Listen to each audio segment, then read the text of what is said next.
Majamaa, mimi naambia kila siku, hii Kenya kila mtu ni mkora. Yaani Kenya bila ukora, autoboy, hadi watu wa gospel wako kwa mix. Wewe jua ni bulanda. Sasa kuna manu fulani anajulikana kama Ringtone Apoko. Ule msanii fulani wa Injili. Ule amepiga madogo mpaka na Rose Muhando, kina Bahati Bukuku. Nyinyi mnapata, huyu just amewana hawa just wote. Wewe sajua man ako kwa noma fulani. Ati yeye saa hii anastakiwa pale kotiko, alifraud mkoro fulani, land worth 50 million. Mimi nakwambia wajaste. Na ujio time alishughuli alipiga 2023. Alafu ndio time alikuwa anauzia watu woga huko kwa mtandao. Mimi nakwambia ni bulanda.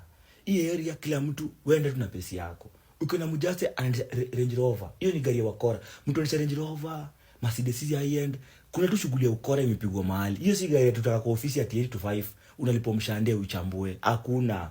Lazima uko mkora. Lakini sasa ujue pia uko mkora pia DCI wa korada. Hii Kenya ni bulanda. Bulanda. Mimi naambia Kenya ni bulanda. Jueni hivyo. Majamaa, nani anatuokoa? Kama hadi watu wengine wameingilia ukora, nani anatuokoa? Nani anatuokoa? Nani? Bulanda, mimi nakwambia. Bulanda. Gospel artist Ringtone, whose real names are Nyanchoga Apoko, has been charged with conspiracy to defraud a woman her land, alongside his co-accused Alfred Juma Ayora.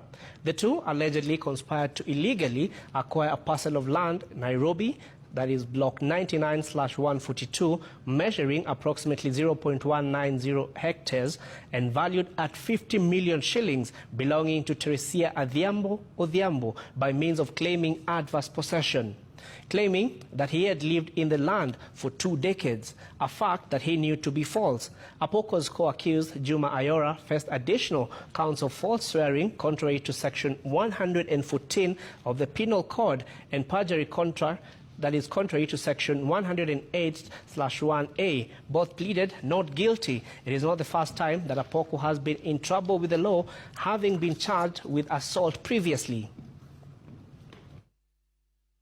Nimejificha hapa ni wape chai juu. Sijui nani wanapiga huku juu. Ama ni bana sijui anataka kuvunja bank. Ringtone ako jela. Ringtone ako jela. Nasikia aliiba shamba ya mama sijui anaitwa Teresia Odhiambo. Hiyo shamba iko worth 50 million. Sasa alishikwa akaenda jela. Sasa leo alikuwa kotini. Huyo judge akasema huyo siwezi muachilia. Hata kama anaimba gospel siwezi muachilia. Nasikia judge amempiga madate. Akamwambia wewe enda kule Maragwe urudi date fulani. We Apoko, si ulisema shamba ni yako. Apoko akaambiwa na judge provide kama shamba ni yako. Atanasema shamba ni yake juu ameishi hapo 25 years. Mayo, shamba ni ya Ringtone ameishi hapo 25 years. Hiyo ndio title deed. Sasa yeye ameshikwa pamoja na watu wengine wawili. Hao watu wawili wanasemekana waliforge hiyo document. Yani ni kumoto manze. The musician Ringtone, whose real name is Alex Nyachonga Apoko, was today arraigned at Milimani Law Courts for defrauding a business lady called Teresia Odhiambo of a piece of land in Karen valued at 50 million shillings. Now, it is said that Ringtone swore a false affidavit claiming that he was the owner of the land since he had stayed on it for over 20 years, knowing that that wasn't true. Ringtone, who was arraigned alongside a co-accused named Alfred Juma Ayora, was denied bail and will stay in custody until Monday, when the judge will rule on his bail application. This is what has been trending in Kenya. Self-proclaimed gospel artist Ringtone Apoko has been charged with fraud. He is accused of defrauding a woman land in Karen that is worth 50 million Kenyan shillings. But Ringtone Apoko, while in court, has pleaded not guilty and he has been denied bail. That means the guy will spend probably a couple of days in prison. Yeah, and Rapper Wangeshi has claimed that there is a Kenyan Didi. Anasema that one of the Kenyan music producers is a Didi.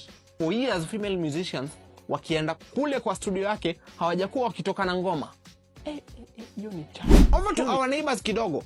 General Muhoozi, the son to President Museveni wa Uganda, amesema that any foreigner mwenye ako Uganda na hata support his father in the coming elections watamudeport quick fast.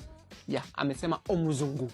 mtu yote mzungu. Kwanza amewataja directly, mzungu, tutawadeport wote. We will deport them. He has also banned females in the military of Uganda from wearing trousers. Watakuwa nenda mission na maskat. Yeah. Anyways, ni sawa. Over to UK kidogo. Chris Brown has been arrested in Manchester over a crime that he committed in 2023. Yes, inasemekana that Chris Brown alipiga msee na chupa in 2023, and now he has been arrested for it. Yeah, and tukikafunga na story very shocking. Jana nilipata na story too late, ningiweka kwa news, but here it is. And so apparently the Freemason in Nairobi imefungiwa nyumba. Walifungiwa sababu ya kukosa rent. Yani first it was the MPs wamekosa rent, now it is the Freemasons. Yani wale wasee wenye we expect wakuwe na do vibaya sana, hawana do. Hey! And former Deputy President Riggy G has officially launched his own party. The party is called Democracy for the Citizen Party.